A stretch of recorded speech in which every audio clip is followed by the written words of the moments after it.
সেই রহমতপুর গ্রাম, যেখানে একটা পুলিশ আর একটা লোকের মধ্যে কথা হয়েছে। এই লোকটি একটা ওয়ারেন্ট কিন্তু থানায় দেখা করার কথা বলা হয়েছে।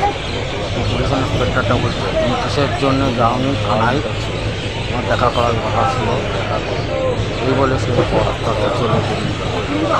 তারপর না দেখা তো এইভাবে সে দাঁড়িয়ে থাকলো। থাকতে থাকতে একটা শেফের দেখা হলো। শেফটাকে একটা পাখি উড়ে যাচ্ছিল, এই শেফটি পাখিটাকে দেখতে পেল। তারপরে এক তান্ত্রিকের সঙ্গে ছদ্মবেশে সেই মহিলার কথা। তারপরে সেই আবার রহমতপুর গ্রামে দেখা যাচ্ছে সমস্ত ফাঁকা। কিছুদিন পরে এখানে কিছু কিছু গাছ দূর দেখা যাচ্ছে ফাঁকা, কিন্তু সেই গাছগুলো অভিনব সূর্য মনে হচ্ছে দূর প্রান্তে উঠছে।